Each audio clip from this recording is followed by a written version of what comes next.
All right. Hello, everyone. Welcome to the HOJ-Cast, episode number 27. A show production note. I recorded this episode once already the other night, and I didn't have my microphone properly uh, plugged in, or it was plugged in, but the settings were detecting my laptop microphone rather than this microphone. So the audio quality was bad. It sort of was very it had a lot of room echo, and it sounded like I was far away. It just didn't sound great. So I scrapped it, and I said I'll have to suck it up and redo it. And I pouted for 24 to 36 hours, and now here I am ready to redo it. So this is going to be the HOJ-Cast for the episode of November. There won't be any others, I don't think, this month. But of course, there will be plenty of collaborations and other content. So this week I recorded 2 different episodes with Victor, the rookie card specialist. I recorded another one with Greg from Midlife Sports Cards. Very much looking forward to those coming out. And of course, the crossover should be happening fairly regularly. I think we should have one this week. And then the appearances on Sports Cards Live with Jeremy Lee. I usually come on late on that show towards the very end, and that's always fun and a privilege. And then there have been several Stacking Slabs pieces that have come out from the Stacking Slabs network. Josh and I appeared on the most recent Card Ladder Confidential, and then we each appeared individually on the Football Card podcast. So lots of content out there. If you want to hear me blabbering on, there's no shortage of it. In fact, when Victor and I were talking, I'm not sure if it'll make the episode or not, because I don't remember if it was said on an episode or if it was said when we were chatting before. But Victor said, I open up my YouTube or my content in the hobby, and there's Chris McGill again. And then I sort of said, that could be like a nickname, Chris McGilligan. He's back again. There he is. So sorry if I've become a saturated commodity. But I like this. I like to keep the consistency of having a HOJ-Cast at least once a month here. As I had said, it's going to slow down for a little while. But we're going to try and give this, maybe an hour, maybe a little bit more. I've always got a million things to say, so we just have to stop at some point. But there's a few notes. So the next episode will probably be sometime in early December. All right, so let's get into the stuff that I'd like to talk about today. There's going to be 3 segments. The first segment is going to be something new. It's just going to dovetail with what I've been up to lately, which is that I've been watching a lot of sports, and I've got a handful of active players in my collection. So I'm going to use that segment to try something out, to test drive an idea, a concept, which is sort of go from PC player to PC player, and just sort of say, here's what I've been noticing throughout this season, and then also speak to how that relates, and just in general, to how the collecting decisions I'm making surrounding that player are unfolding at this time. And we'll just see how it works. We'll see. It might be interesting. I'm assuming that there are at least some people in this audience who actually collect the same players that I collect, at least in some. Maybe one. Maybe we have Michael Jordan collecting in common. Maybe we have Patrick Mahomes collecting in common. Maybe Jokic collecting, or so on and so forth. Luka, etc. We're going to get to all of them. So maybe this will be fun for people who also collect those players to have a little bit of content given, a little bit of airtime on the hobby content airwaves given to each of these specific players and specifically collecting their cards. After that, I'm going to do something philosophical. I'm going to have a brief segment on the idea of the collector evolution from the aesthetic to the conceptual. And we'll get into what that means when we get to that segment. And then the final segment, I'm going to review my most recent social media post. And a tease is that it's a big Nikola Jokic card that I'm very excited about. And so we'll do what we usually do. I'll go over my social media post. I'll critique it. I'll figure out what was good, what wasn't, and then that'll do it for the show. So let's get started here on the first segment. And the first segment is going to be reviewing each player in my PC one by one through their current seasons. This is going to be focused on the active players. The retired players are not nearly going to get as much attention. They're barely going to get any, but they'll get some too. But okay, so the way I'm going to do this is I've just went to Card Ladder's showcase feature, and I pulled up the collection of which I have it within my Card Ladder showcase. I have it broken into different player collections, so that makes it pretty easy for me to just hop from one to the next, and sort of go down them one by one. So here's where I'm going to start. I'm going to start with Patrick Mahomes. Made a lot of Patrick Mahomes card content earlier this summer, like when I was first rolling out the HOJ-Cast. And if you're listening on podcast platforms and not on YouTube, you probably can't even see it because a lot of those episodes were like within the first 10, and I didn't even start pushing the HOJ-Cast to podcast platforms until I think episode 11. So if you want to go back and look at some of that, normally I don't really advise going back and listening to a lot of my ramblings, but some of it was pretty well organized. So like, there's one episode where I went through every Mahomes rookie year patch autograph card and all their parallels, and I had a ranking system, and it's like a 2 hour long episode, but it's comprehensive. It's got a consistent methodology for identifying and ranking, and I just thought it was pretty. I think it's very dense, right? It was essentially encyclopedic in its coverage of Mahomes' rookie year patch autographs. So it's worth maybe giving that a listen. But here's where we're going to start with Patrick Mahomes. Patrick Mahomes, I've got, as you can see here, just 3 Patrick Mahomes cards in my collection, but they were all very strategically selected. And the one that I'm looking for and very much have demand for right now is the 2019 Select Black Patrick Mahomes Premier Level die cut 1/1. So 2 of the cards that are in the collection are Mahomes' rookie year Select Premier Level Black die cut 1/1, which is a special one in particular because he didn't appear in Concourse. So this is his first rookie year Select 1/1, and it's the only 1/1 to that card. So a lot of significance there. And then for 2018, he did appear in Concourse, but I went ahead and still grabbed the Premier Level Black 1/1 to keep the consistency with the significance of Premier Level being his first rookie year Select card. So, now I have this little Premier Level lineage chain going here, and I want the 2019 also. And that's it. The Premier Level lineage does continue, but Select made a hard pivot in 2020 into proliferation. But 2019 and earlier Select, you just got one die cut 1/1, and it was the Premier Level Black. So Mahomes from his first 3 seasons, 17, 18, and 19, he just has those 3 Black 1/1 die cuts from Select, and they all feed back into his first Select card, which comes from Premier Level, and his first rookie year Select card. Not to I have to always be careful to say that because he does have an XRC from 2016 that is his first Select card.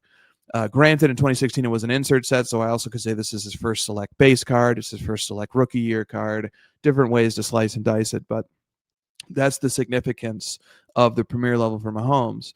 And so that's one Mahomes card I'm looking for. Very intentional. I don't want any other. I'm not looking for the 2019 Field Level. I'm not looking for the 2019 Concourse. I'm looking specifically for the 2019 Premier Level Black die cut 1/1. And I did track down one of the former owners, and I will pester him once every 6 months to see if he can kind of help push me in the direction of locating it. But I believe the current owner just isn't interested in selling it right now. So we're at a bit of a standstill there.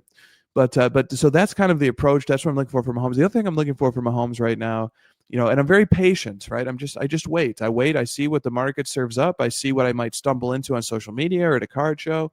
I've already done all the research into Mahomes cards, so I already have sketched his entire rookie year catalog. I know what's what. I've done various exercises of sort of ranking them and prioritizing them. I've found different ways to narrow the offering. And I know what I'm looking for, I know, and so I'm patient. A lot of Mahomes stuff, it very rarely surfaces, especially the stuff that I'd be looking for.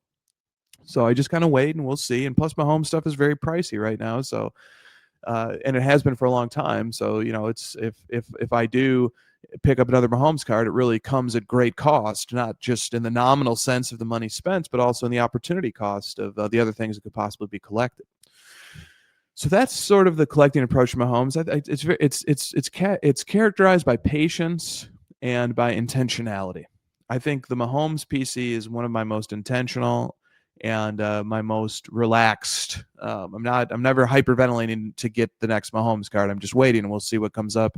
He does have a lot of really awesome cards, so that sort of calms me too. Just that there's a lot of awesome ones out there, and I don't want to settle for one that isn't one of the ones that really strikes my fancy.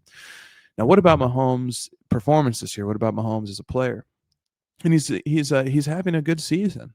So I pull up some of my favorite stats to look at here. I've got raw EPA per play on the 2025 season. Mahomes is in 6th in that metric. And if we look at QBR, which is an EPA per play stat that's just been adjusted, his QBR is 72.7. Okay, so that's third. That's good for third. He's in QBR. He's only trailing Dak Prescott, who's having just a masterful season, and Drake May, who's also having a masterful season. And so just to sort of round out the top 5 in QBR, Mahomes comes in 3rd. Sam Darnold comes in 4th. Darnold was much higher. He was leading until he torpedoed his stats in that most recent game against the Rams. And then Purdy, who is invisible because he hasn't played enough games to qualify, but he would be 5th. And then Jordan Love would be 6th in QBR. And then in EPA per play, we're going to talk about Purdy too. But Purdy, since I can adjust the filters to bring in players who have played fewer action plays over on rbsdm.com, that stands for runningbacksdon'tmatter.com, which is where I'm looking at the EPA per play raw statistics. Purdy is in 4th in raw EPA per play. So in raw EPA per play, Jordan Love is actually 1st, Drake May 2nd, Josh Allen 3rd, Purdy 4th, Darnold 5th, and Mahomes 6th. That makes me wonder, where is Josh Allen in QBR? That is a question I have. And wow, he is down in 12th in QBR. So he's getting a significant negative adjustment in QBR. So let's talk about QBR. I wanted to. I advertised that we would talk about EPA per play at some point on the show. This is a great time to do it. I'm usually don't record the HOJ-Cast early. It's usually in the later afternoon and the evening when I've spent a lot of my intellectual energy already. But this is early. I'm recording this around noon, so I have a lot more intellectual firepower right now. And let's do this. Let me talk a little bit about EPA. Talk about what this stat is. You've probably heard it mentioned on some of the more nerdier podcasts that you listen to. It sometimes makes its way into the mainstream discourse. In fact, I saw Dan Orlovsky made a tweet a few weeks ago, sort of giving his MVP candidates, and Sam Darnold wasn't in it. And I think a lot of people criticized him and were using EPA to point that out. And then he came back and he said, hey, look, here are the leaders in EPA. He posted that, I think yesterday or the day before. And so he said, look, I looked at EPA, guys, and here's what it says. And he actually posted EPA minus drops. So we'll get into what that means in a second here. I don't want to belabor the EPA thing too much, but I do want to go into it. I do want to sort of create a record. I think people might be listening like, what is this EPA? What does it mean? And I don't know that there's any really good explainers out there. I don't know if anybody ever really goes into it. So the EPA has its origins in an academic paper that I believe was written by an offensive lineman as part of a PhD program, maybe, or some sort of research that he was doing. And it was written maybe in the 60s or the 70s. It was written a long time ago. I haven't read this paper in years, but it's a great paper. It's short. It's just a few pages, and it lays out what EPA is and how it works. And so EPA has been a concept, has been an idea that's been around for a really long time. And sort of if you're familiar with academia, you have a background in academia, EPA stands for expected points added. It centers around this idea of expected value, which is an idea that gained purchase in a variety of disciplines, economics, social studies. It's an idea, the idea of expected value, of sort of modeling decision making, modeling choice, modeling risk. It's a really interesting framework that has made its way into a lot of areas of life and made its way into sports around that time too. But EPA has really only gained purchase. It's really only been something tracked and measured. And part of why it took so long to get there, obviously, is just the tools of measurement. You really need You really need machines to be able to process and handle the level of data that's required to really use expected points, the concept of expected points effectively. So here's what EPA expected points added is. So first of all, that's what it stands for. EPA stands for expected points added. If you hear somebody say EPA per play, they're talking about expected points added per play. Well, what are expected points added? What does that mean? So here, let me give a crude example, a very simple example that's going to illustrate what it is. So let's take Patrick Mahomes as an example. Let's say that it's the opening drive of a game. There's a kickoff. The Chiefs ran the ball back to the 30-yard line, and now out trots Mahomes in the offense, and they are going to start a drive 1st and 10 from their own 30-yard line. All right, so the first inquiry here is, what is the expected value of this drive? An expected value is measured in points. How many points are expected to be scored on this drive? And there's a huge historical data set that's been created that looks at this particular situation. From the 30-yard line, 1st and 10, how many points do we expect on average will be scored from that down and distance, if that position on the field for a drive? And let's just say, this may be right, this may be wrong, but I want to use nice round even numbers. Let's just say it's 2. Let's say that over the course of this body of work and these statistics that have been calculated across hundreds and thousands of games over many, many, many years and decades, that the expected point total from this down and this distance, 1st and 10 from their own 30, is 2 points. Which sort of means, like, sometimes teams will start from their own 30, 1st and 10, and the end result of that will be 7 points. Or sometimes the end result of that will be 3 points, but probably most times the end result of that is 0 because you're starting from so far back. But you take the average outcome of all the different drives that are started from that down distance, that position on the field, and we're going to say that it's 2 points. Let's say that it's 2 points. You can expect that if you start 1st and 10 from your own 30, that over this entire historical sample, 2 points will be created. That's the average. That's the average is that 2 points will be created from that drive. So the expected points are 2. 2 expected points from your own 30, 1st and 10. Now let's say that they run a play. And Mahomes completes a 20-yard pass, and now the chains move, and the Chiefs now have the ball at the 50-yard line, 1st and 10 once again. Same analysis. What are the expected points over this historical sample of a team having 1st and 10 from the 50-yard line? And let's say that it's 3. Let's say that the expected points, 1st and 10, 50-yard line, is 3. Now, and that makes sense. You're 20 yards closer. The likelihood of you scoring on this drive has increased materially. So now we have everything we need to calculate expected points added, because we started with an expected points of 2 from the 1st and 10 from the 30, and now we have an expected points of 3, 1st and 10 from the 50. So that one 20-yard play, which moved the Chiefs from the 30 to the 50, 1st and 10 to 1st and 10, is +1. 1 expected point added. That's what expected points added means. EPA. That's what it means. And the EPA per play there would be 1. And if you're wondering, an EPA per play of 1 is huge. So like I have on here, rbsdm.com, Jordan Love, like I said, leads the NFL in EPA per play. He's at 0.285 expected points added per play, and that's high. That leads the league. Okay, and just to round out the discussion of what EPA means and how it works, it also works in the other direction too. So let's say that you have Mahomes once again and the Chiefs 1st and 10 from their own 30, and Mahomes takes a sack, and he takes a 10-yard loss on the sack, and now it's 2nd and 20 from their own 20. Now the expected points for that drive, 2nd down and 20 from your own 20, probably very low, 0.5, something like that. Sacks and penalties are just drive killers.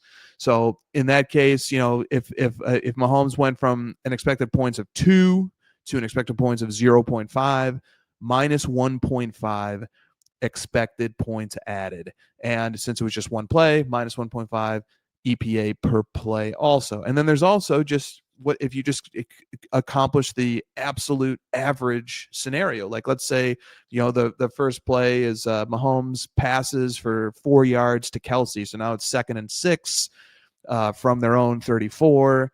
And let's say that the expected points from on 1st and 10, we said it was 2. Now let's say on 2nd and 6, let's say it's still 2. Expected points added of 0. You haven't added any expected points. You haven't subtracted any expected points, just 0.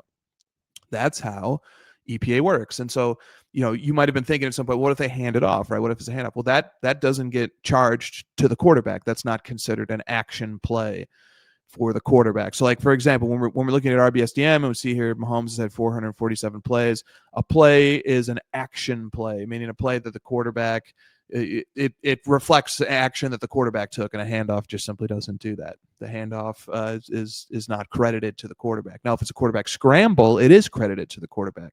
If it's a sack, it is charged to the quarterback, but just handing the ball off is not. All right. So then how do we go from EPA or raw EPA per play to a metric like QBR? So QBR, the way that QBR works is QBR is taking EPA per play and it's adjusting it. And it's adjusting it for all sorts of things. It's adjusting it for quality of defense. So, for example, if you watch QBR weekly and other EPA adjusted stats like I do, they will update even if your player, the QB you're watching, is on a bye and he's not even playing. His QBR will go up and down as the model learns more about the quality of defenses that he has played against or faced over the course of the season to date.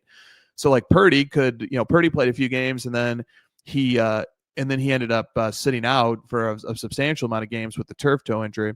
And so in that particular scenario for Purdy, his QBR was still going up and down even as he was sitting out. It wasn't moving like a ton, but it's because the QBR model was learning more about the two defenses that he had already faced. And if the defenses were proving to be better and tougher, then his QBR is going to get a bump from that. And if it turns out that the defense that he faced were actually garbage, then his QBR is going to come down a bit as a result of that. And that's just one adjustment. There's lots of adjustments that get made. A popular adjustment that models like this make is they don't penalize quarterbacks for drops. So, if a drop happens, or especially if like a drop leads to an interception, that's an EPA killer. Like let's say Mahomes just throws a dart, just a dime right to Kelsey, but Kelsey bobbles it flies out of his hands. A defensive back who wasn't even involved in the play sort of rushes over and grabs it and runs all the way back for a touchdown. The EPA there is devastating. I mean, he went from the EPA there went from whatever the expected was to a total score for the other team. So that those EPA situations can be minus big significant numbers just for a single play. And so in that case, the quarterback, something like EPA per play is not going to make that distinction. It's just a raw metric, but QBR will reassign that away from the quarterback and give it to the wide receiver instead. And so they try to make lots of adjustments for like that. Some of the models try to get really specific. I don't think QBR has ever actually given a full look behind its curtain, but there are some materials out there from its authors that sort of give clues. There's another one that Kevin Cole creates. Kevin Cole and Ben Baldwin both make a metric that adjusts EPA per play, and they'll kind of look at stuff like weather. I think is one that they look at. I don't know. There's a lot of different factors that they account for. And so this just as a really quick side note, I was talking to some friends like a few months ago, and I had actually first heard this term from my dad, something called an arm punt, and I used it around some people. They're like, "What the heck is an arm punt? That's ridiculous," but it's not ridiculous, and EPA per play can explain why. So an arm punt is the idea that if a quarterback has like 3rd and 15 and they throw a 60-yard pass and it gets intercepted, that it didn't really do any harm. It's just basically has the same net result as a punt. Like obviously you would have loved to convert that 3rd into a first down, but if you weren't going to convert it, then having that pass intercepted really doesn't change the posture of your team. It just sent your defense and the other team's offense 60 yards down the field, which would be a great scenario if it was a punt. And EPA per play is going to recognize that too, because if you have like a 3rd and long from your own 20-yard line or something like that, the expected points of that drive are going to be very low. So if you end up throwing an interception 60 yards down the field and now the other team takes over and they take over from their own 30-yard line or whatever, I'm just making that up, And then what's their expected points taking over from that? That's the difference that gets subtracted when you calculate expected points. So that's sort of just an aside there in the idea of the arm punt. EPA kind of instructs how an arm punt really doesn't it doesn't really have very much, like like on a stat sheet it's going to look bad, like, oh man, you recorded an interception, but from the point of view of expected value, an interception on something like a 3rd and long can really just be written off as an arm punt. It's practically it's having the same impact as a punt that would inevitably come on 4th down if that pass had been incomplete. But if the pass had been incomplete, you don't get the interception recorded on your stat sheet. Things look cleaner, things look nicer. But that's why raw just box score numbers, especially in all sports, but especially in football, can be quite deceptive because not all interceptions are the same, not all touchdowns are the same. These things are obvious, though. Let's not digress. All right, so that was fun. I'm really glad we got to kind of break down and go into expected points a little bit. All right, so that I've said some things about Mahomes. Let's hop over to the Purdy PC. The Purdy PC is very different. It's just approached completely differently. And so I went over. Purdy's only played 3 games this year. Oh, and by the way, one last thing about Mahomes.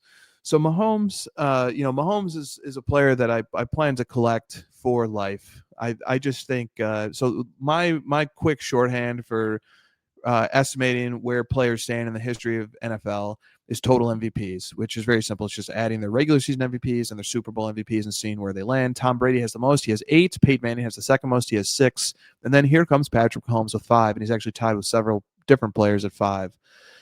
So he's in this tie. He's in a tie for 3rd with 5 total MVPs. But I do think that he'll be able to get another one. I'm hoping. I'm rooting for him to get another one, but I'm also not in a big rush for him to get another one either. I think he's got 5, 6, 7, 8, 9, however many years of high quality play in front of him. And for those who were sort of a little bit worried about his offensive production drop off over the last season or two, he's correct to that. He's right here in the top 5 in EPA per play, and top 6, I guess, in top 6 in EPA per play, top 3 in QBR. So he's right there. He's having a nice season. The problem is that the Chiefs aren't winning games, not nearly at the rate that they usually do. They're 5-5 right now, and if the playoffs started today, they wouldn't even be in. They wouldn't even be in the playoffs. So that's probably going to be it for his MVP case, unless they can win like 7 straight games to close out the season. And looking at their schedule, that's going to be very difficult to do. So I don't think regular season MVP is going to be in play for him. Super Bowl MVP certainly in play, but they need to get to the Super Bowl. But if they do, first of all, they need to get to the playoffs. But if they do, I think the Chiefs. I think they're still a great team. I think I look at some of the charting that shows up on Twitter that kind of plots the Chiefs' offensive and defensive EPA per play, and sort of that looks past just the raw record and sort of sees how they played overall, and they are in the elite tier. The Chiefs are still definitely a team to fear and a team that is a true contender, but you got to get into the playoffs first. But even if they don't, even if the Chiefs miss the playoffs, or even if they don't win the Super Bowl this year, there's next year, and then there's the year after, and then there's the year after, and even then the body of work that he's built up. So I started collecting Mahomes when he had 4 total MVPs. So it wasn't like I was speculating. Like, it was pretty clear that he's an all-time great. He added a 5th since I had started collecting him, which was awesome. And I do have hopes, and I do, I would be quite pleased if he got a few more, and pull up. He just needs 1 more to pull up into a tie with Peyton. He just needs 3 more to tie Brady, 4 more to pass Brady. I don't expect 4 more. I don't really expect 3 more, but I do expect him to get into that Peyton level. I hope. But even if he stays at 5, 5 is tied for 3rd all time. It would be a bit of a disappointment, though, because we're still looking at a whole second half of Mahomes' career and his trajectory. But there's really not a lot of stress. I don't live and die by every Chiefs game. I'm not really fully immersed. I haven't become a Chiefs fan or anything like that. I'm just a fan of the player, and more specifically a fan of the symbolism of what he's accomplished.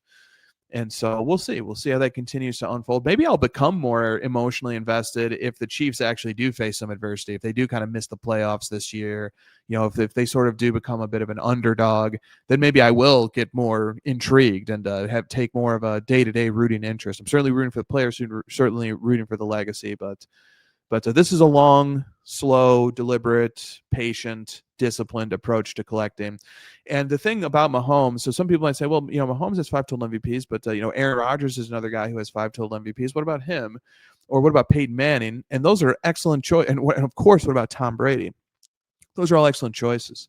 And I could see myself possibly collecting any of those players in the future. So I'm not ruling it out.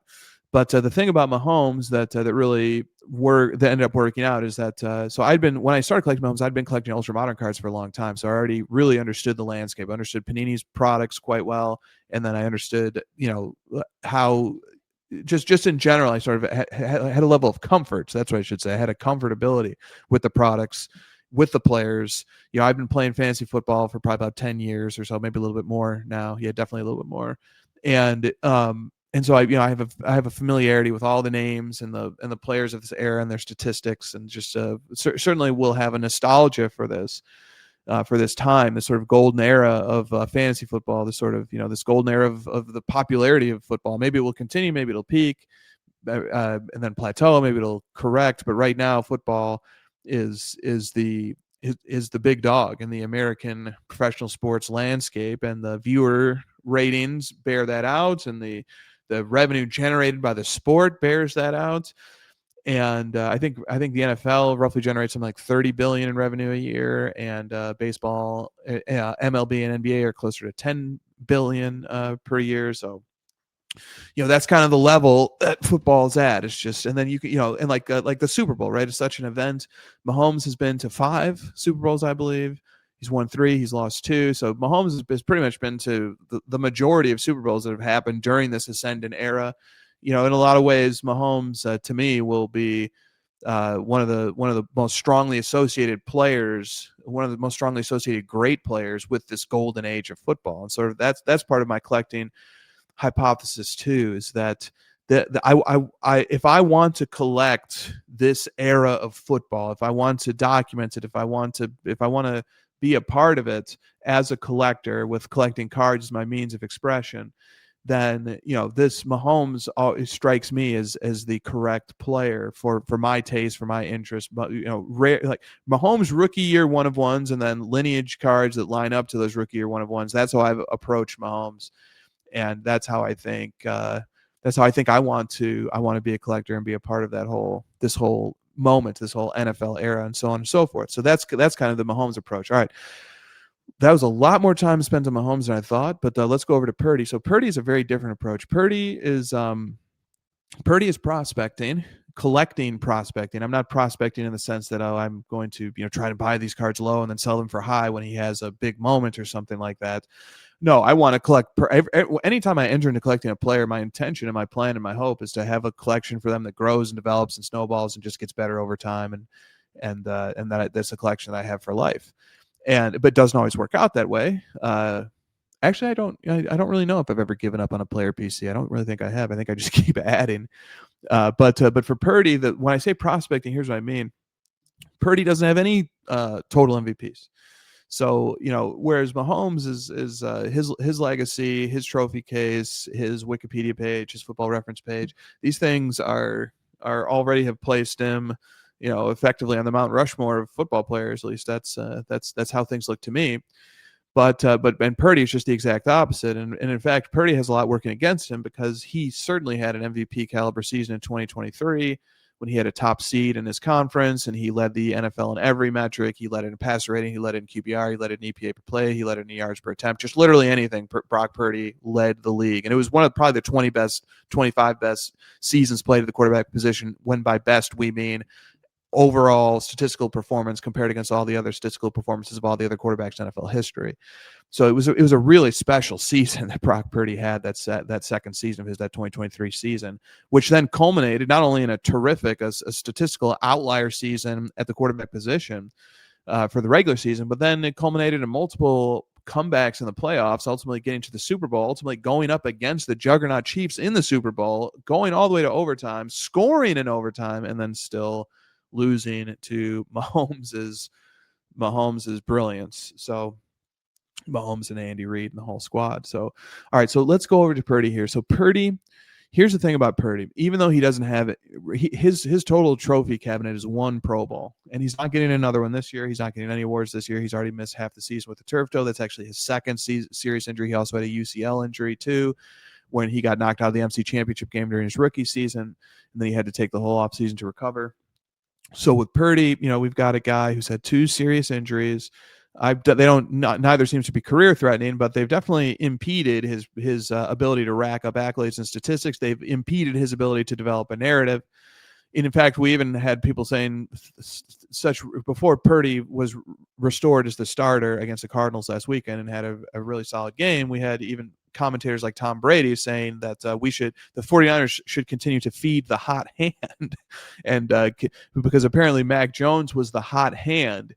Well, Mac Jones in EPA per play is 12th, which is fine. It's good. It's quite good. It's above average slightly, but why would you go back to the 12th? And 12th is strong because Mac Jones's final game was statistically very good. Before that game, he was below average. He was sitting around 18th or 19th in EPA per play. But why would you go back to that guy when you've got the guy who's 4th in EPA per play? And a guy who's had seasons where he led the entire NFL in EPA per play. Why would but anyway, going back to Purdy here. So Purdy this season, awards you can rule out.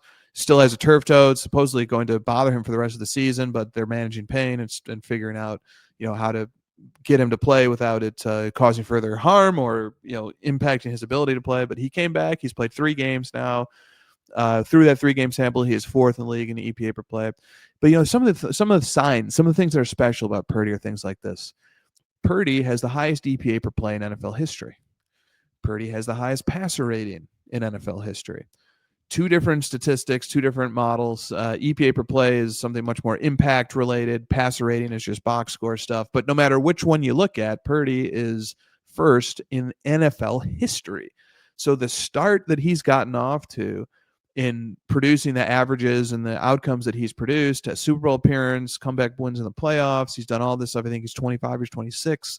He's done all this stuff very early on. He's done it all as an underdog, Mr. Irrelevant, etc. Now he's got a big contract. He's with a great system, a great offensive coordinator, a great head coach.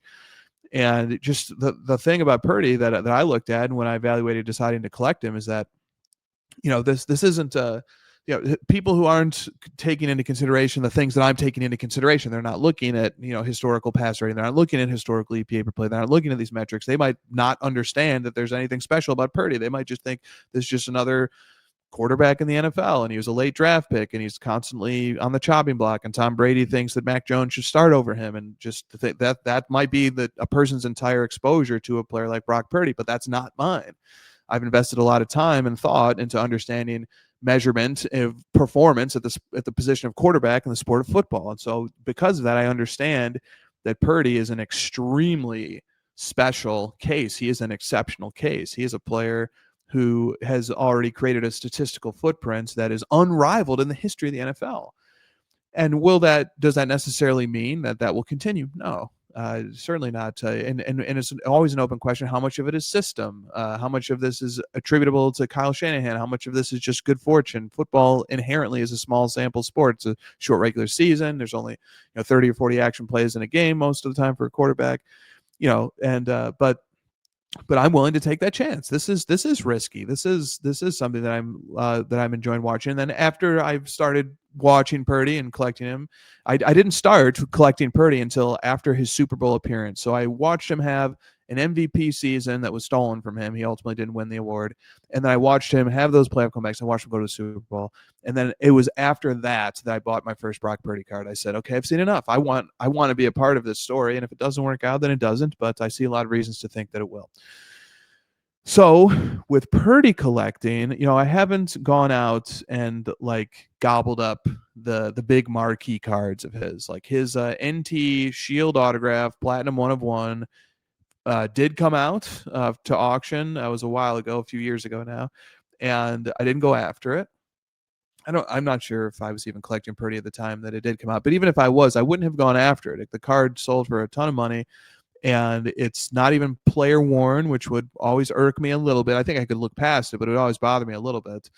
But I've just, that's a big marquee expensive card, and that's not the level that I'm ready to get into collecting Brock Purdy at yet. His Prism Black Finite also sold, and once again, I mean, I love the Prism Black Finite. I love the NT Shield autograph 1/1. These are from his rookie year. These are his marquee cards, but that's not the level that I'm comfortable collecting Brock Purdy at. Instead, Brock Purdy provided an avenue to collect in unorthodox ways and try out new things. And once again, I built a full Brock Purdy checklist of his rookie year cards so I could understand all the different options. And his rookie offering is quite limited, just given the fact that he was drafted so late. About half the products didn't even include him.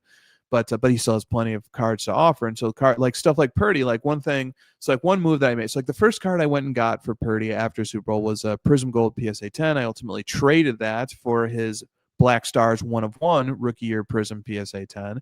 And then once I got the Black Stars, that's one of his 3 base set Prism 1/1s. There's also the Shimmer and there's also the Finite. Once I got the Black Stars 1/1, I liked it.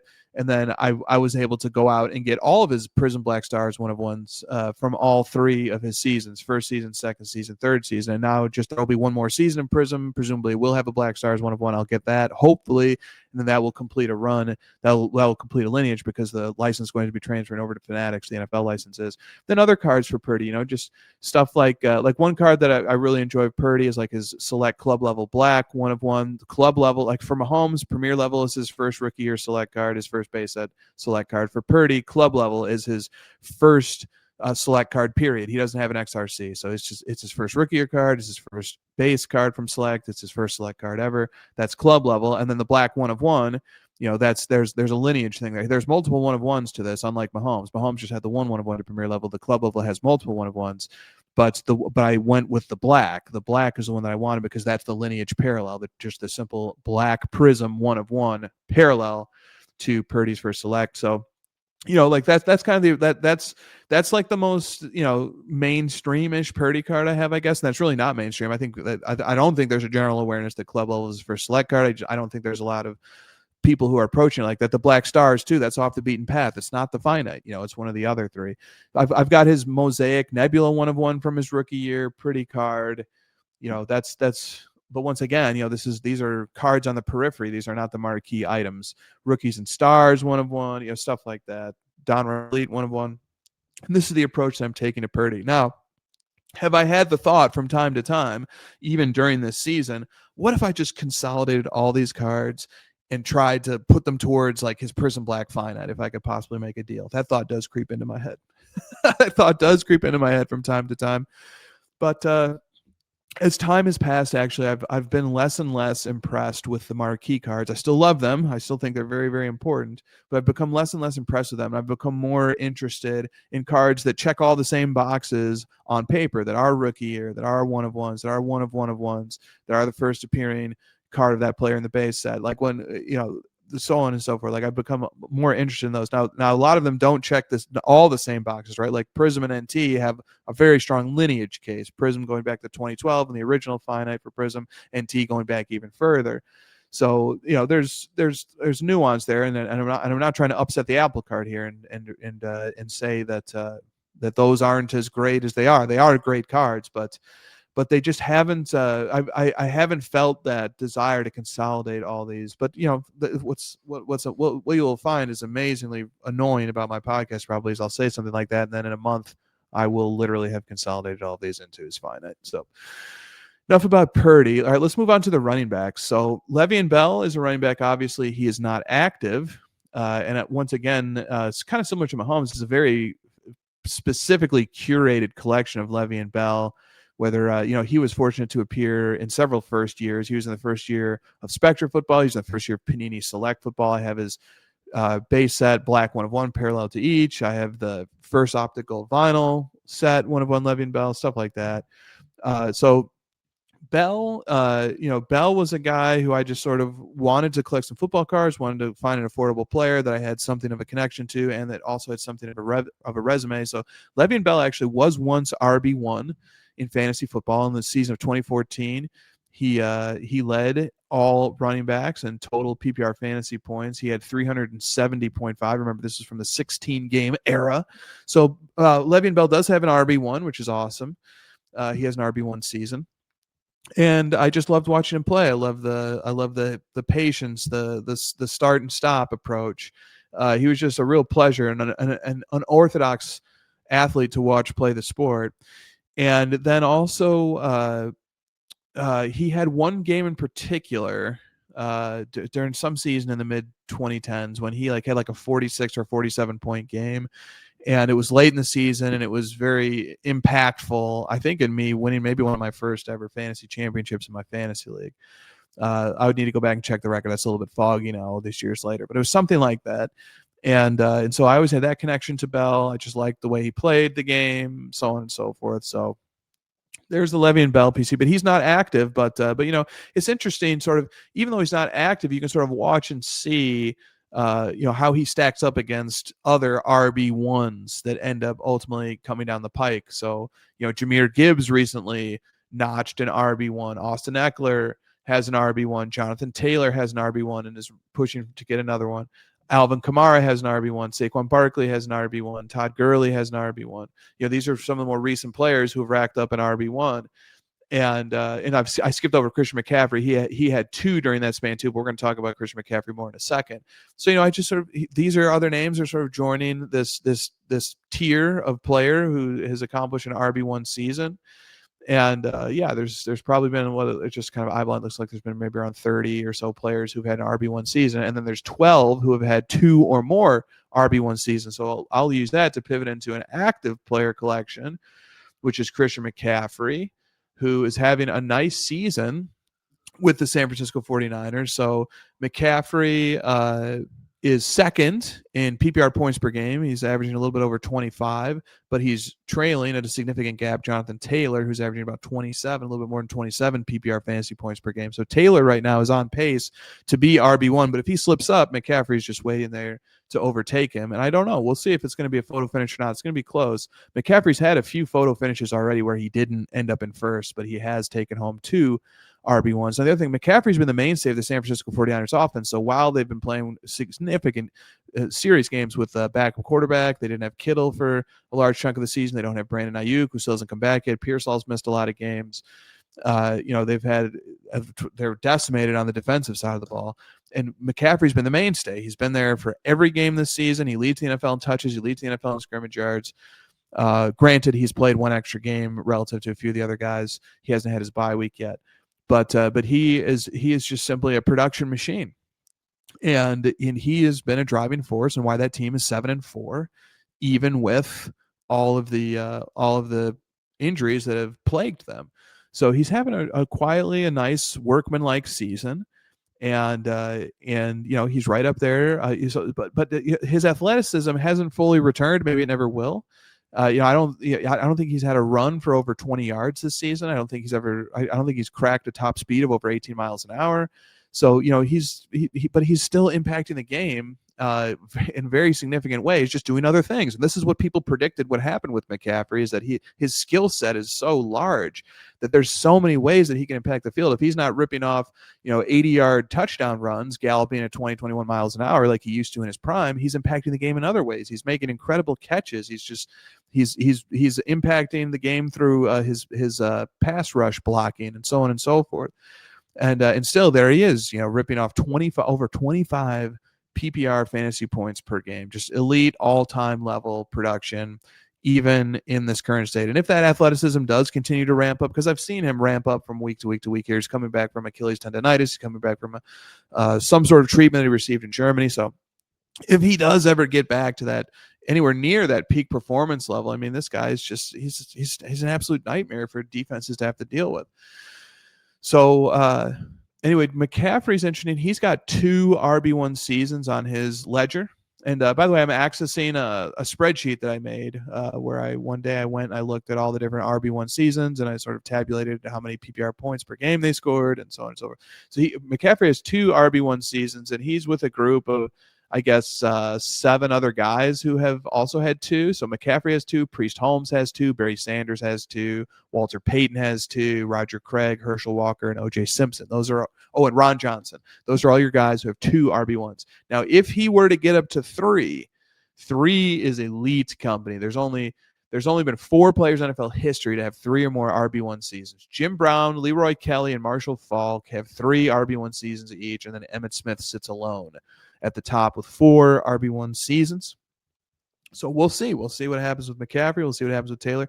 Now, Taylor has 1 RB1 season. If he goes on to win the RB1 crown this year, he'll have 2. And joining the group of 2 will be very significant. That's a very elite group to get into. And Jonathan Taylor all of a sudden really starts to look like an all-time elite running back. I mean, he's building that case, and he's not going to stop anytime soon. But getting into that group of 2 or more RB1s really puts you into elite company. So for McCaffrey, from the collecting point of view, what cards am I looking for next of McCaffrey?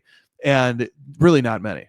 The McCaffrey collection really feels largely finished, and it's gone through a lot of different iterations. At one point, the McCaffrey collection was kind of Purdy-esque, how it was kind of like off-brand rookie year 1-of-1s, off the beaten path rookie year 1-of-1s, and then I completely pivoted it, and I just said, okay, McCaffrey, he's not a quarterback. He's much cheaper than quarterbacks.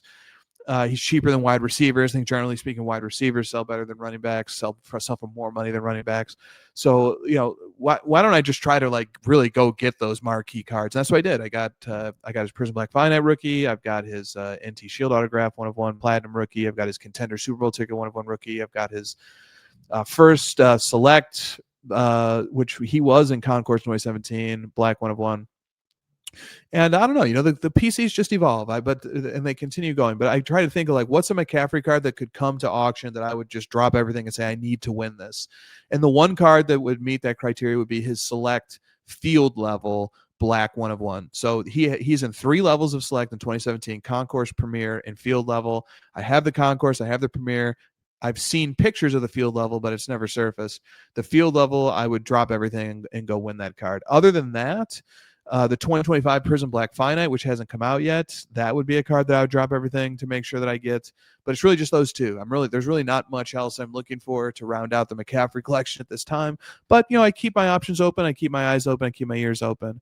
We'll see where things go. All right, so we've done all the football now. We've done Le'Veon, Patrick Mahomes, Purdy, and McCaffrey. Now let's go over to basketball. So let me just quickly talk about MJ, because we're not going to talk about MJ on this episode. So that's one of the feature parts of this particular episode, is that we've done a lot of MJ collecting stuff over the last few episodes, and we're not going to go into MJ today. But much like Bell, and sort of, we watch and see who the other running backs are who will rack up an RB1 and sort of enter into the legacy discussions of running backs. With Jordan, it's similar. It's like, who is anybody going to get close to his 11 total MVPs? Like LeBron is close. He's at 8. Kareem is close. He's at 8. And then you have Magic at 6, and you've got multiple guys at 5 and 4. But is anybody ever really going to threaten those 11 total MVPs? So Jordan is always in the discussion. In my mind, I'm always thinking about that as players rack up accolades. One of the players we're going to talk about is Jokic, and I think, how close realistically could he get to the 11? Could he? How close, or how short of it will he ultimately fall? So, but that's Jordan, and but really, I'm I'm almost singularly focused on collecting Jordan right now. I'm just so obsessed with studying, researching, and learning about his first 1-of-1s in particular. Jordan was a part of many firsts in the 90s, just because of how the card history and Jordan's career lined up, that he just so happened to, be involved in lots of different firsts. And he was part of that first season of basketball 1-of-1s, and then and many of the earliest iterations of basketball 1-of-1s. So there's so much history and nostalgia and legacy and rarity tied up in collecting Jordan that's it's been a Pandora's box. I love that kind of as a negative connotation. It's just been a total joy to dive deeper and deeper and learn more and more about Jordan's offering. But that's all we're going to say about Jordan. Now we're going to move on to the active players. And let's start with Luka. Let's start with Luka Doncic, because I just watched him play a game for the first time in a while. Christina, Josh, and myself, we all went to watch the Lakers at the Milwaukee Bucks last Saturday night. Luka had like a 41.8 rebounds, 7 assist game or something like that. He was great. Austin Reeves was great. Ayton, Hayes, LaRavia. It was fun to watch these guys play. They have a pretty special team. They are currently 11-4. They're a very quiet 11-4. 11-4 is a terrific record. And that was done with only one game of LeBron. LeBron made his debut last night against the Jazz. And all of a sudden, you look at the lineup that they're rolling out. You got Luka Doncic, who's an MVP candidate. You have Austin Reeves, who is an all-star caliber player. I think Reeves is averaging something like 28 points, 9 assists, and 6 rebounds a game. I mean, he's doing that as like a second or a third option. Although he for a few games he was the primary option when Luka was out. So you have Luka, MVP candidate, Reeves, all-star caliber player. He would make an all-NBA team, I think, if that vote was taken today. You have LeBron, who hasn't played yet, but he's at a minimum an all-star, probably an all-pro or an all-NBA caliber season loading for him. I don't see why not. But I do really hope they manage his minutes and they don't try to awards chase, but that they try to keep him fresh, ramped up, integrated into the team scheme and the team chemistry for the playoffs. I think this is all about the playoffs. And then, you have DeAndre Ayton. Like, Ayton was a good player on the biggest stage when the Suns made the finals. And, he's had mishaps and, he got moved around, shuffled around a few times, but he's a special player to watch. He's a specimen. And he is efficient. He's skilled. He's athletic. He can do a lot of things. I mean, Ayton could have an all-star season on his resume at one point. I think that's certainly possible for him. So that you have those 4 guys in your starting lineup. I mean, those are 4 guys who are very, very, very, very impressive players. And then the 5th guy right now is Rui Hachimura, who's just been lights out from the mid-range. The guy's just a bucket. He's a guy who can just really generate offense, and he's just a big body on defense who can clog up the lane, who's got a lot of reach, who can impact shots, who can switch a little bit. And then, from there, coming off the bench, you've got Reeves, you've got LaRavia. I mean, I'm sorry, not Reeves. You've got Marcus Smart, you've got LaRavia.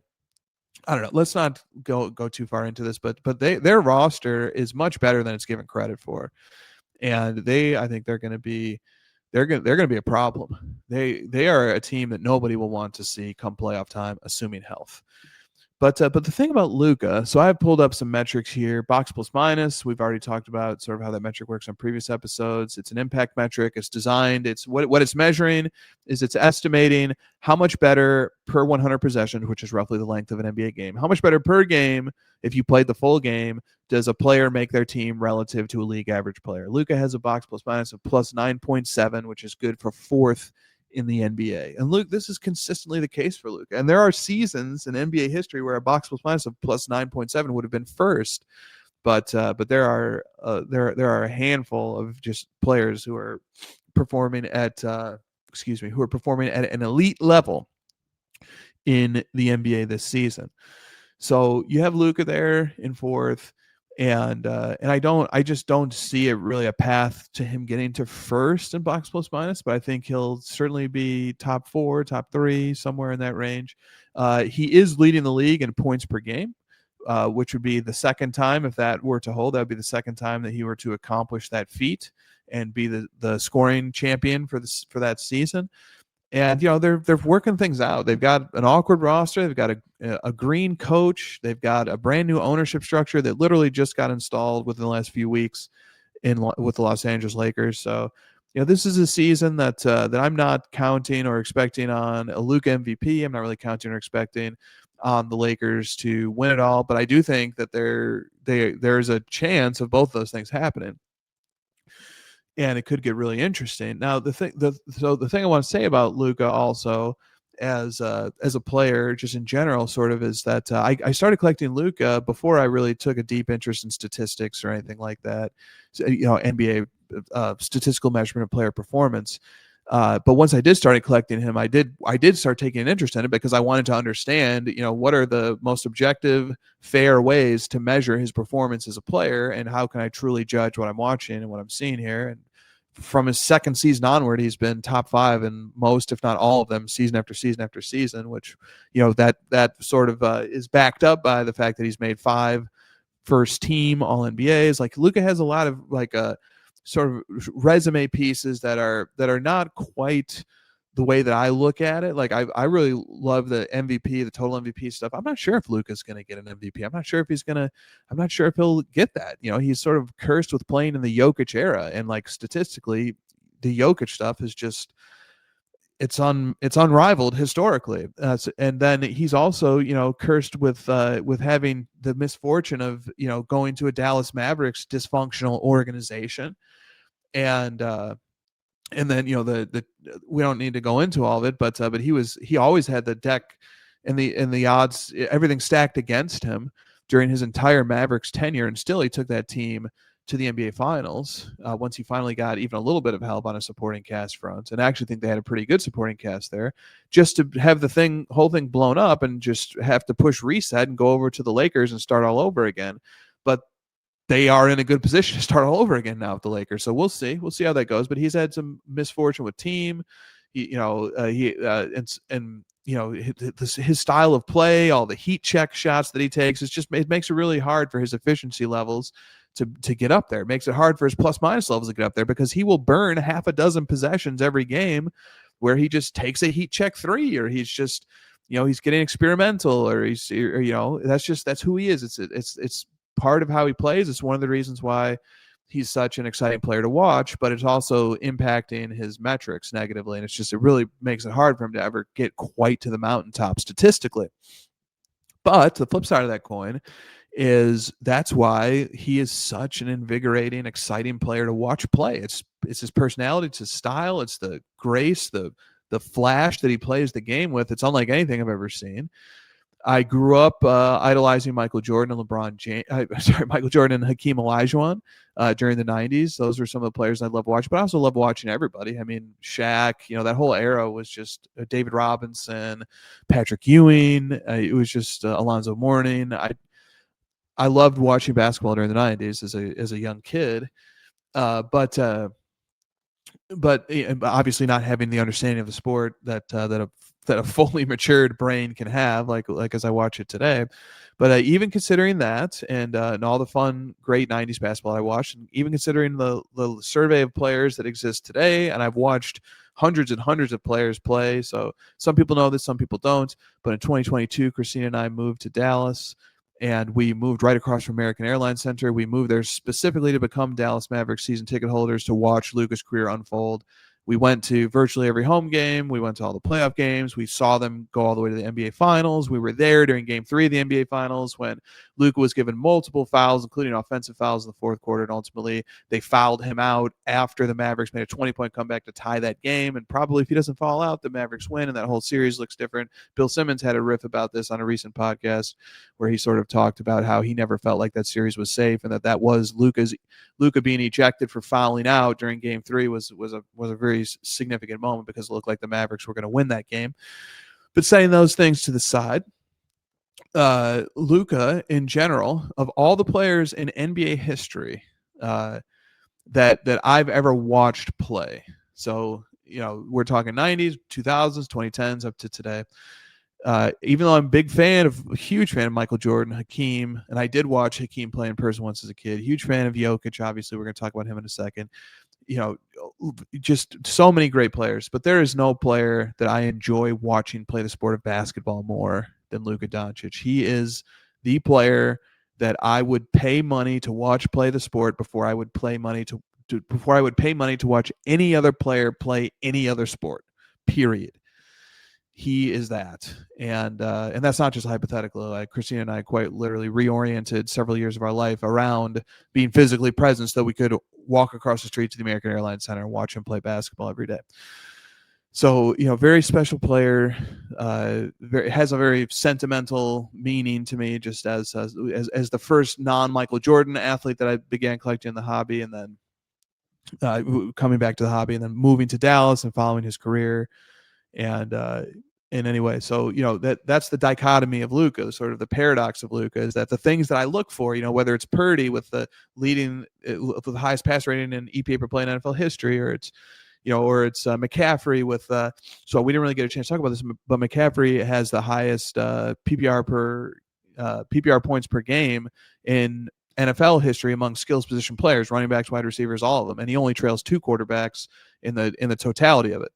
So like, there's McCaffrey has lists where he is like clearly first, and Michael Jordan with the 11 total MVPs, and Patrick Mahomes with the 5 total MVPs, and creeping up on more, and sort of being the face of the golden era of football. And like all these guys have these trophy cases and these accolades that really kind of speaks to the style of collecting that I like. And I'm just not sure if Luka's ever going to have that resume, or that he has a very special resume.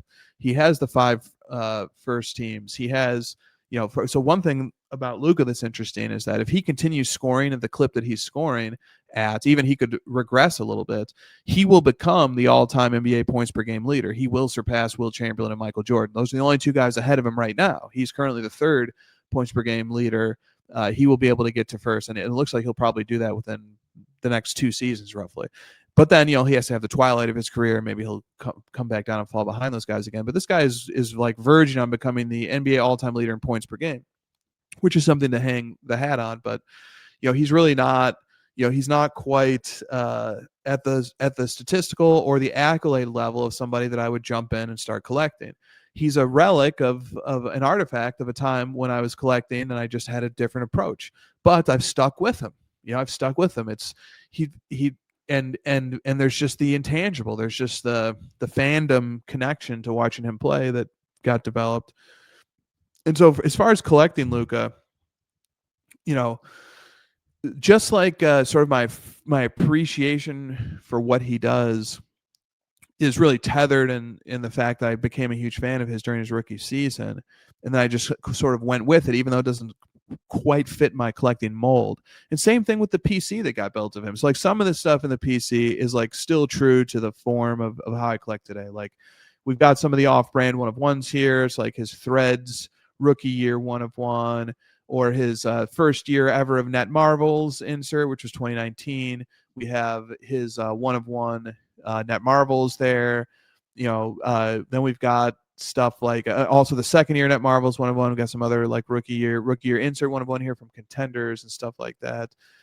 An optical vinyl 1-of-1 from 2023. But the core of the Luka collection are these 3 cards: the 2018 Prism Gold, 2018 Optic Gold, and 2018 Select Concourse Gold. And so that's his first gold from Select, and then that's his only gold from the base sets of Prism and Optic. And I'm just not a collector of gold out of 10s anymore. I'm just not. But what's so intriguing about it, what's so interesting about it is that, but I've kept these. I've kept these cards. Like these cards are a relic, a testament to a form of collecting from a different time in my collecting background. In fact, I can remember, picking up the Prism Gold.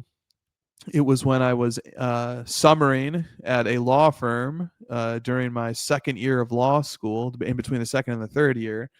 And I was in downtown LA, and the card, I think, showed up on eBay, and then I started messaging with the guy, and then we worked out a deal. And then that was just, that was before his second season.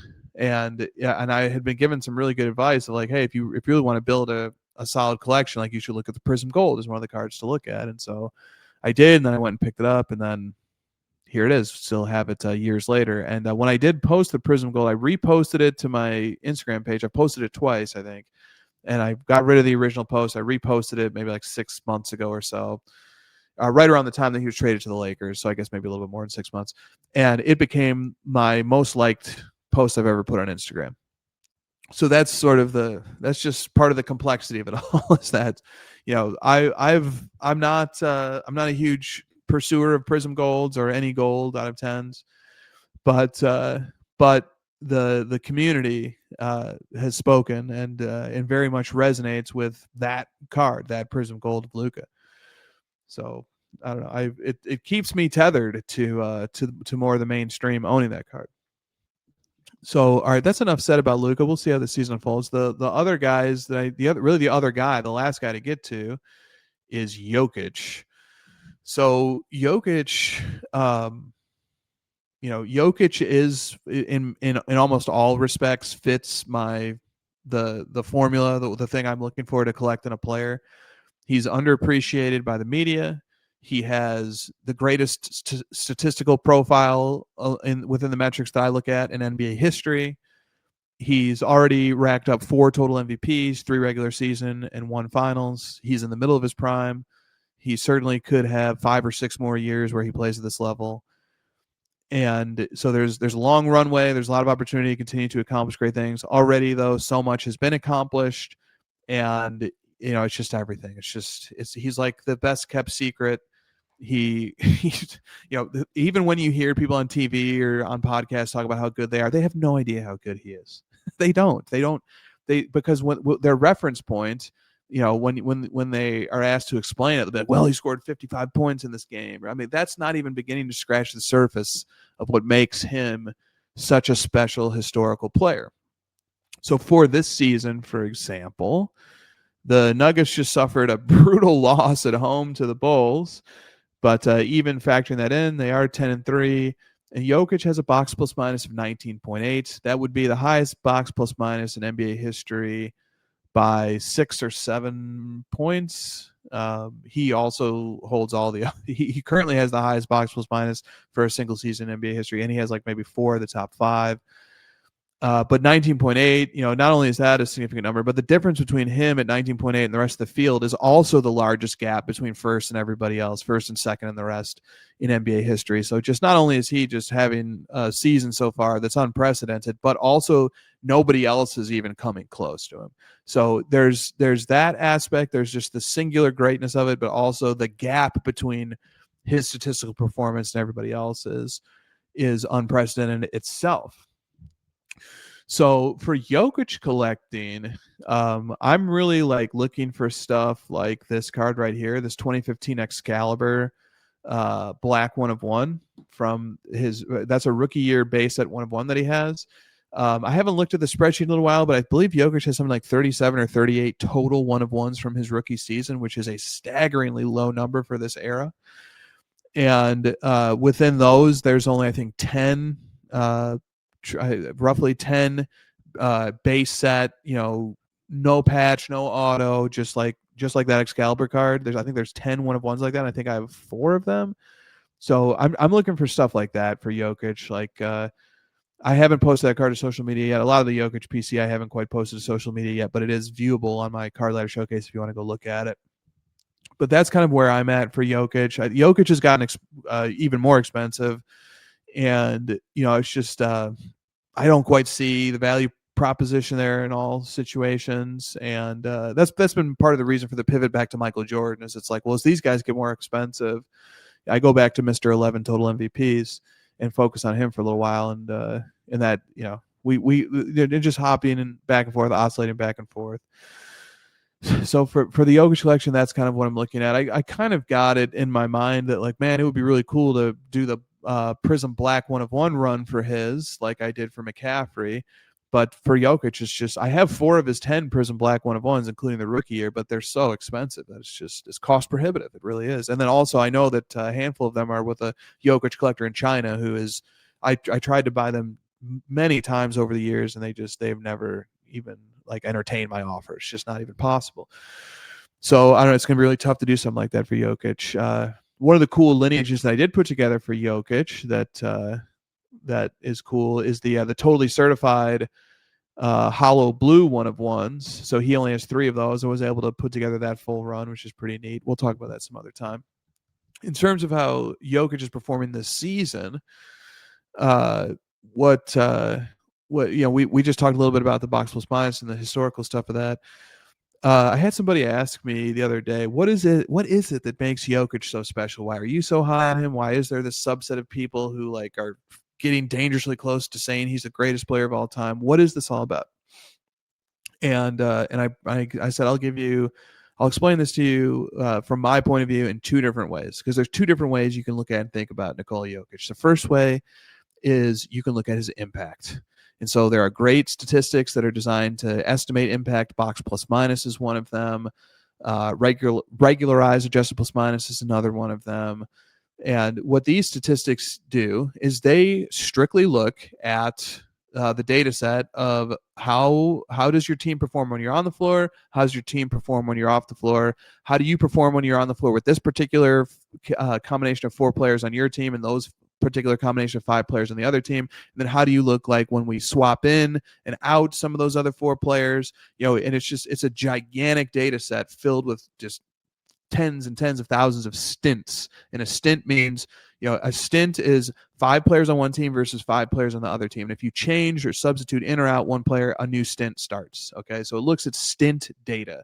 And it looks at how does Jokic do with these 4 versus these 5, and then move players in, move players out. What happens when Jokic comes out and those other 4 players play with a different combination, with a different fifth instead of Jokic? It's looking at all of it. It's the adjusted plus minus revolution began in the early 2000s, and it was with this sort of brilliant discovery that like we can actually narrow in on what matters when we understand that the object of the sport of basketball is to score more points than the other team, and we have on-off data that we've been tracking now. Then we can see how these different lineup configurations perform, and we can compare and contrast, and we can actually start to build up and we need to build up more and more of a robust data set and get more and more stints, but we can actually start to identify, okay, well, what we've noticed is that when this one player comes out, and it doesn't even matter what the other combination of 4 players are with them, there's a big drop-off. Or when this one player comes in, it doesn't matter what the other combination of players that are playing with them, there's a big increase. And then, it's such a robust, rich data set, but you really need the power. You need the power of the machine, the power of the computer to process it. So once again, that's why, it's still new, it's still nascent, it's still early, but the methodologies are sound. And but anyway, so the impact stuff is essentially saying how much better do you make your teammates. It's measuring that, and it's doing it without looking at your points, your rebounds, your assists. It's not interested in that. It's just interested in the point of the game. The point of the game is to win, to score more points in order to win a game. And so who is the best at increasing the amount of points that their team scores and increasing the point differential relative to their opponent? Who's the best at that? That's what impact metrics are seeking to measure. And they do it using lineup data and on-off data. And so when we look at it through that point of view, and sort of we understand that what this is saying is that when Jokic comes on the floor, he makes his team and his teammates much, much better than if anybody else were in his place. That's what these impact metrics are attempting to estimate. And so, like, for example, when you see him with a box plus minus of plus 19.8, which would be the highest for a single season in NBA history, and the previous record highs, Jokic has like close to like a plus 14. He's maybe done that a few times for a whole season. What that's saying is that relative to a league average player, Jokic is making his team 19.8 points per 100 possessions better. That's what it's measuring. That's what it's estimated, is how much better is he making his team than league average player. And nobody's ever come close to having that estimated impact on their teammates. So that's the first way to understand Jokic, is that he is just making his teammates and his team that much better at the goal of winning basketball games via the mechanism of scoring more points than the other team. He's doing it at an unprecedented, unmeasured level. He is breaking the stat. Second of all, but to reduce it to a stat isn't quite right, because it's the measure of the game. It's the object of the game. It's the outcome, the purpose of the game, to score more points than the other team. But then the second way to sort of explain and think about Jokic is this. The other way is we can look at the box score stats. We can just look at the raw production. And so last season, I'll take as an example. This season, it's the same. But I don't know the exact numbers quite as well this season. I know exactly what they were last season. Last season, Nikola Jokic finished in the top 3 in the entire NBA in points per game, in rebounds per game, in assists per game, and in steals per game. Top 3 in those 4 categories. And here's how I would process or understand that. First of all, it's obviously never been done before. And I think about it like this. If I were a GM sort of constructing a team, and I could get a point guard who would be top 3 in assists per game and top 3 in steals per game, that would be great. That is probably an all-NBA player. That's almost certainly an all-star caliber player. That's a player who's probably going to get a max contract or a huge contract. That's going to be a very expensive player. If you have a point guard who's top 3 in assists and top 3 in steals as a starter, obviously, that's a very valuable piece on a roster. And then what if I said I can also get a center who's going to lead the league or be top 3 in points per game and top 3 in rebounds per game. That's also going to be probably an all-NBA player. That's also probably going to be an all-star caliber player. That's also going to be somebody who's probably going to command a max or a very, very expensive contract. So you basically have 2 all-NBA players when you look at the assists per game, the steals per game, and you look at the rebounds per game and the points per game combined into one guy. That to get that production, and we haven't even talked about the efficiency at which he does it, but to get that production out of one player is essentially means you can play 6-on-5 when you go out onto an NBA court, because you have one guy who is doing the job of 2 all NBA or all-star caliber players. You have one guy who's doing it. So the production, if you just want to look at it from a statistical point of view, from the unprecedented statistical point of view of it all, is he is essentially 2 all NBA caliber players combined into one, and you can only pay him. He only needs to be paid 1 salary, whereas really, the value that he's providing from a production point of view is the value of 2 elite players. And so then if you sort of start drilling down into the statistics too, so you look at the efficiency with which he scores those points. So his true shooting percentage on the year is something like 75%. That would shatter the NBA record for efficiency for a volume scorer. His rebounding, for example, he leads the NBA this season in contested defensive rebounds per game. So not all rebounds are equal. There are sometimes guards who just grab a rebound that caroms off the rim and falls into their hands, and that just happened to be, anybody who was standing there would have grabbed that rebound from your team. It's still important. It's still a rebound. It still terminates a possession, but it's not the same thing as a guy who's in the paint and using his skill and his size and his intelligence to gather contested rebounds. He leads the NBA in contested defensive rebounds per game. You can use that to make the argument that he is the best rebounder in the NBA. Not saying you have to agree with that, because what does best mean, right? I've done this bit a million times, but to put it into mainstream language, to use the term of the lay viewer of the sport who's like, what do you mean contested defensive rebound? I don't really understand. Rebounds per game, what are we talking about here? The bottom line is he is arguably the best rebounder in the NBA. He's arguably the best scorer in the NBA. He is arguably the best passer in the NBA. And he is arguably one of the best at generating steals in the NBA. So to have somebody who has all those properties in one, that's the box score angle from which, why is he so special? Why is he so historically unprecedented? Why are people so excited about this? That's the second frame of looking at it. Now, and then here's the caveat, right? There are weaknesses here. There are serious weaknesses on the defensive side. He can't switch. If he gets if a point guard runs a pick and roll with whoever he's defending, then he gets switched onto them. He's on an island. The foot speed, the lateral quickness, it just isn't quite there. He will get burned on those plays. And so you have to develop a defensive scheme. You have to provide a lot of help. You have to, really cater a defense around the fact that, he doesn't do well on switches. Also defensively, he provides very little rim protection. Now he can provide more. He can provide more resistance at the rim, but a lot of times he just doesn't. It's those plays can create the risk of injury. He is in no way, shape, or form a vertical threat. And you can also risk committing a lot of fouls in the process. So I do think there's a deliberate strategy in part to not put too much effort or energy into contesting at the rim the way a normal center would, but also there's just limitations there. So there are these significant defensive limitations. Now he does compensate somewhat with the steals, with playing smart defense, with being a great defensive rebounder. Steals and defensive rebounds are big parts of defense. They terminate possessions. They create value. They're part of the reason why his impact on the game is unprecedented in terms of generating point differential and generating points, generating wins. But, want to give some caveats there so this isn't just a total one-sided thing, that there are criticisms that are well known, that are applicable, that are obvious if you watch. But all right, so there's my look. You can obviously tell I'm passionately following sports, and I'm excited about things.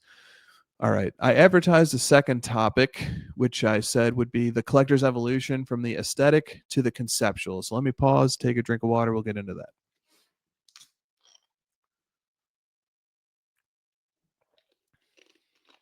We were going many words per minute there. And we're going to keep up that pace because I really want to knock this out. All right. So I was talking to ChatGPT, as I do a lot. I'm sort of asking it about this idea of the arc of art, of the creation, the production of art, or the arc of collecting, the arc of developing taste, the arc of developing preference and opinions. And I sort of wanted to ask, because I had experienced this in myself as a creator and a connoisseur of music, that sort of my appreciation for music started off at a very sensory level, just like the way that sounds were combining with each other. Thought they were cool, neat, interesting. But then as I further immersed myself into music and into producing it, into composing it, that my interest in the technical detail just grew and increased. And I sort of summed it up as sort of like, you start off very, very much interested in the aesthetic, but eventually you get interested in the conceptual, and the technical, and then you get interested in history and sort of lots of things. And so I sort of like was feeding these ideas into ChatGPT, and I said, can you find any thinkers, any historical thinkers, philosophers, scholars who maybe have commented on something like this? And has anybody ever really provided a blueprint to sort of explain this transformation or this evolution from aesthetic to conceptual? Is this a thing, or am I just making this up? Am I missing something? And here's what it gave me. It gave me 2 paragraphs. I'll read these paragraphs. We'll break it down a little bit. We'll move on. And it's going to quote thinker Theo Adorno, who I never studied. I had heard the name. I'm familiar with the name, but I've never read any of his work. I've never came across him in any of my classwork. So I would love to learn more about him, maybe if I get the time someday. But anyway, this is the thinker that ChatGPT invoked to sort of help explain what I was talking about. But I don't know that much about him, so I can't really comment on how accurate this is. Basically, is what I'm getting at. But here's what GPT gave back to me. It said, a collector, and remember, I'm trying to ultimately the point of this is to learn something, discover something, or think critically about an aspect of collecting.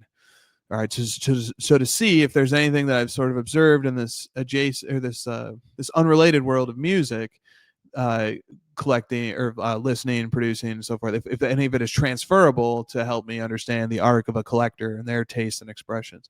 And anyway, here's what it said. A collector often begins in what Adorno would call the culinary phase. You like what you like because it feels good. A song hits a certain mood. An album cover looks cool. A card's colors and shine just pop. The judgment is real but shallow. It lives almost entirely in surface pleasure. Over time, though, serious collectors tend to drift towards a structural phase. Sorry, let me put it on the screen too for those on YouTube so you can read along if you'd like. Over time, though, serious collectors tend to drift towards a structural phase. You don't stop caring about how things look or sound, but you start to care just as much about what supports that surface: form, structure, rarity, context, historical role. You hear relations in the music, not just sounds. You see relations in the collection, not just individual objects. Crucially, this is not a move from aesthetic to non-aesthetic, but a thickening of the aesthetic with concept and history. The beat still slaps, the card still looks beautiful, but now you also feel its place in the lineage, its scarcity, its influence, the way it answers what came before and what anticipates what came after. For the mature collector of albums, paintings, or sports cards, the ultimate object of desire is no longer the most immediately pleasing thing, but the piece where feel, form, rarity, and historical significance all converge. The eye doesn't get quieter, it just gets more educated. Thought that was really nice set of 2 paragraphs. Won't riff on it for too long, just to observe that, first of all, GPT was clear to make the distinction that we don't ever stop, or at least in Adorno's formulation, going from this culinary phase to the structural phase. We don't stop caring about the aesthetic, but we start to care about a lot more than just the aesthetic. And the mechanism for why that happens wasn't given, but I think the mechanism is just that as we learn about something, as we immerse ourselves into something, we just pick up more and more context. Think about an immersive language program where, you first might know how a language works, but you just immerse yourself into a city setting, and all of a sudden, you're just trying to figure out how everything works, and all of a sudden everything starts to make sense. There's all this context that gets provided, and you're seeing not just what the word means, but how it's being used. And then, how it's being used is governed by a particular cultural environment, but that cultural environment was impacted by the cultural environments that came before it. And then also that current moment is anticipating what's going to come next. Context, all this context gets infused. And I think it's the same way with collecting, whereas first we're just like, oh, we just like these cool things. They remind me of childhood. They look awesome. They're fun to look at. They're rare. They're exciting. They have value. Like I'm hooked. This is interesting. But then as we get deeper and deeper, as we discover more and more of what exists out there, we look into other areas, we immerse ourselves into the culture of it all. Everything starts to take on a meaning. Everything starts to take on a significance. Meaning is so important, I think, as we transfer from the surface level sensory phase into the conceptual phase, that we don't lose the appreciation for how beautiful things are, but the context that gets layered in becomes more and more important. And I really like the phrasing of like anticipating what came before and sensing what came before and anticipating what would come later. I think that's a really good formulation, because that is, that speaks to sort of the lineage nature of sports cards and in the history of it and connecting things. Like the other thing I really like was sort of when it said you see relations in the collection, not just individual objects. I think that's important too. Sort of that adds a layer of intellectual satisfaction when we're able to sort of connect through various intellectual architectures, the constellation of sports cards in terms of how they relate to each other. And that's where you get into the importance and the excitement of things like firsts and lineages and rarity and so on and so forth. Okay. That's all I wanted to say about that. I just wanted to introduce that idea. It's just been something I was thinking about. A little bit of food for thought. Nothing more. All right, let's get to the final segment here, which we're going to try to fly through. This is a recent social media post of a Nikola Jokic Logoman card. And this was, I posted this, I guess, a week ago, roughly, maybe a little bit more. And I figured this would make good fodder for the end of the show, just to sort of break down the different angles that I was looking at and understanding the card from. I've got a picture of the card on the screen if you'd like to see it. It's also been posted to my Instagram page. It's also in my card letter showcase. And I'll read the post, maybe offer a little bit of commentary on it, and then we'll be done. So here's what the post said. Here is Nikola Jokic's first game-worn Logoman autograph from Immaculate Collection. Immaculate, unlike National Treasures and Flawless, offered an RPA for Jokic. His Immaculate RPA has 99 copies plus one parallel. The Logoman autograph, which contains a player-worn Logoman. That card is Jokic's only solo Logoman autograph from 2015-16 or 2016-17. For its 2017-18 product, Immaculate brought forth its second Logoman autograph of Jokic and the first to contain a game-worn Logoman. It sat in an unopened box until 2024 when it was pulled in a break by Bleacher Hoops. The clip of that pull can be seen on the final slide of this carousel. It got scooped up by Roth Cards, who then moved it to me at Fanatics Fest 2024. I graded it on site with PSA at that show. In total, Jokic has 5 Logoman autographs from Immaculate, and I give the 5 seasons. He has 4 from Flawless. He has 4 from National Treasures, and he has 1 from National Treasures Blockchain, giving him a grand total of 14 Logoman autograph one-of-ones for his career. 2017-18 products provided the first game-worn Logoman autographs of Jokic, and the release schedule indicates that the order of release was first National Treasures, then Immaculate, and then finally Flawless. So, while this particular card is his first game-worn Logoman autograph from Immaculate, which is a brand with special significance to Jokic's catalog as it offered his first Logoman autograph, it is his second game-worn Logoman autograph to be released following the 2017-18 National Treasures Logo Man autograph. That's it. All right. So the post is very focused. So like there's a framework that the history storytelling of this card is adopting, and it's the framework of the 14 Logo Man autograph one of ones of Nikola Jokic that exist to date.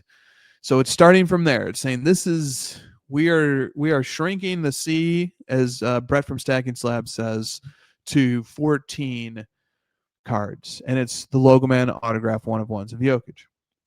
And then once we shrink the once we narrow our focus to just those 14, here's how the cookie crumbles. You have the first one, and there was only one Jokic Logo Man autograph to be released during his first 2 seasons. And it's the one from Immaculate, which comes from his rookie season. And it's an interesting aside that Jokic has the Immaculate RPA at a 99, and then it has only one parallel, which is the Logo Man autograph one of one, player worn. And I'm not as low. I don't say player worn in with any negative connotations. I'm pretty high on player worn. I think player worn, especially when it comes from the rookie photo shoot event, is a really special piece of memorabilia.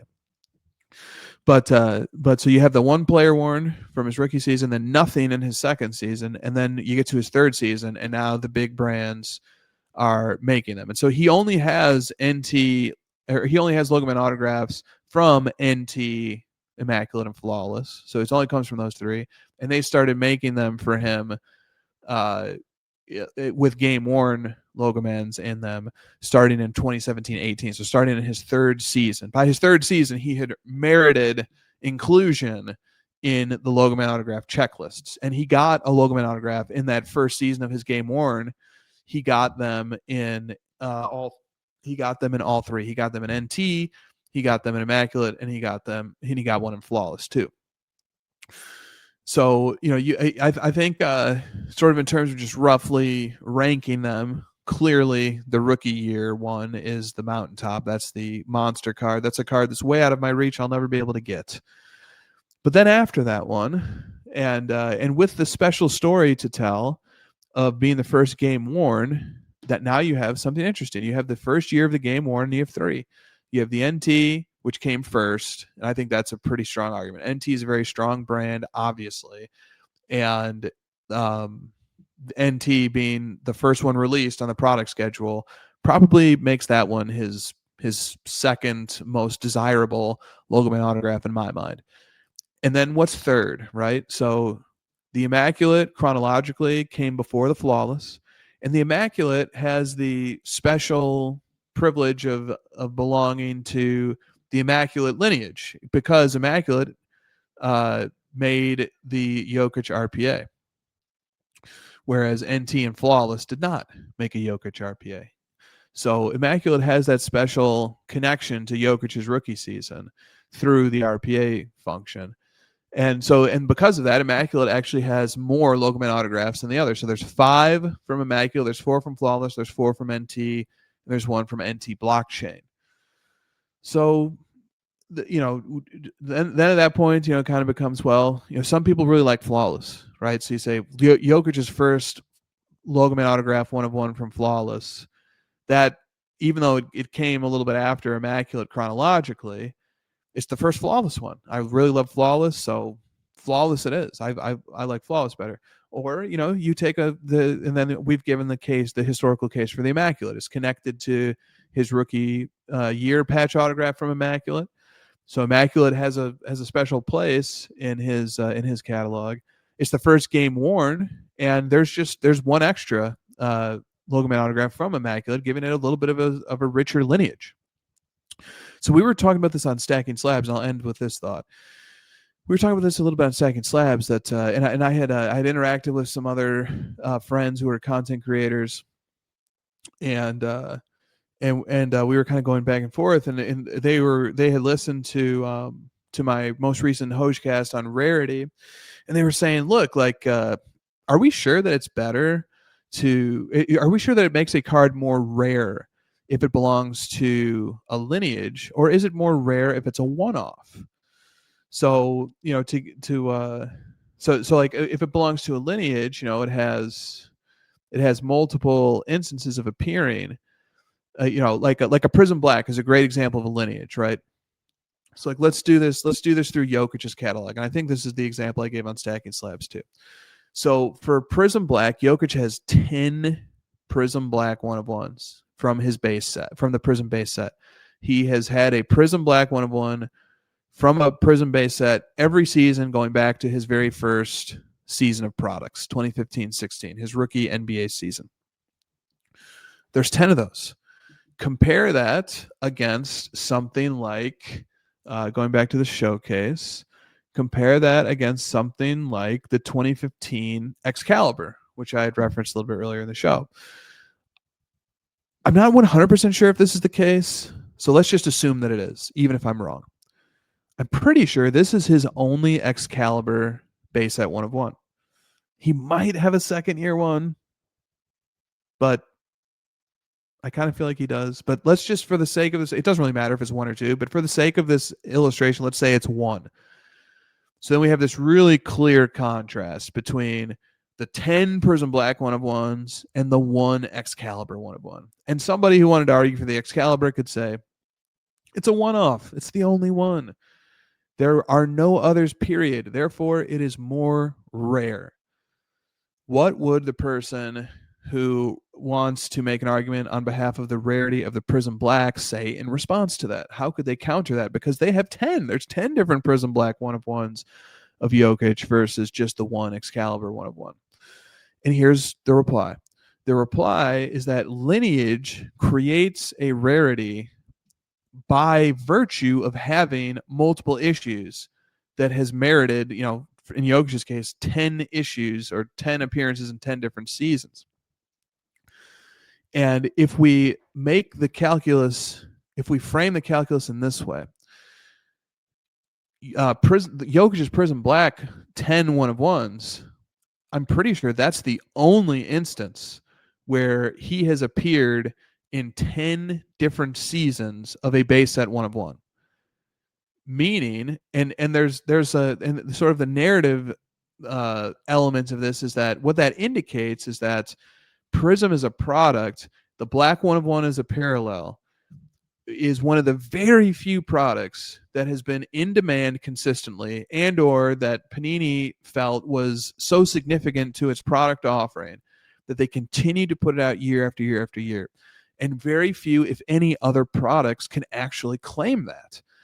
And so for the sake of argument, let's say that Jokic having 10 different base set Prism Black 1-of-1s from that's the only time in his whole catalog that that's happened.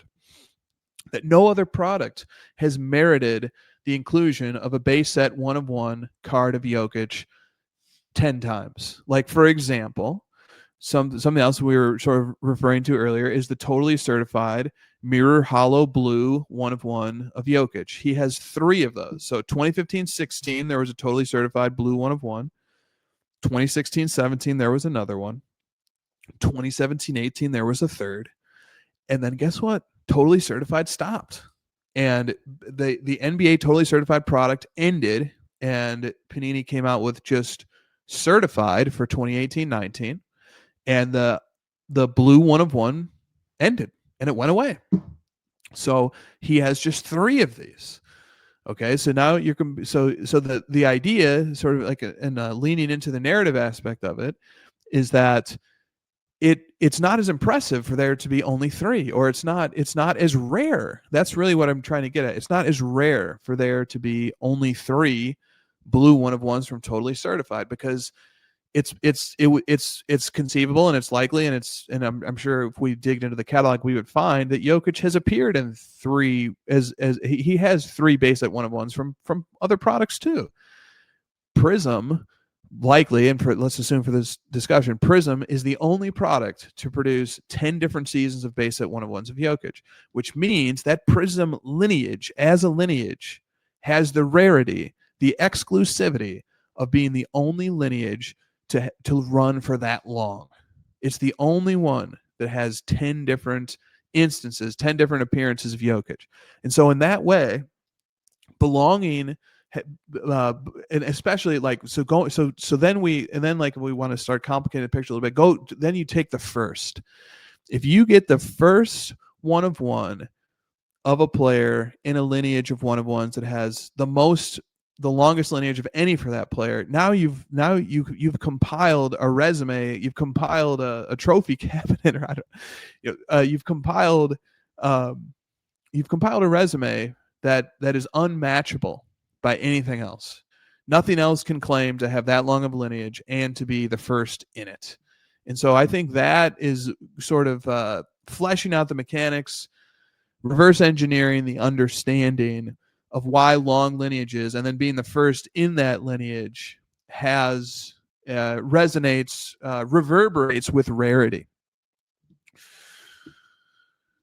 And we talked a little bit about that on the Card Ladder Confidential on Stacking Slabs at a later point in the show. So that's going to be a good note to end this on. Thank you, everybody, for tuning in. I know this was a high-octane, high-energy show. You must feel some sympathy now for people who have to interact with and talk to me and deal with me this early in the day.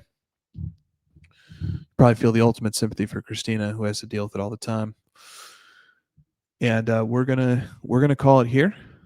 So thank you for listening. This has been HOJ-Cast number 27, and be on the lookout for number 28 sometime in December.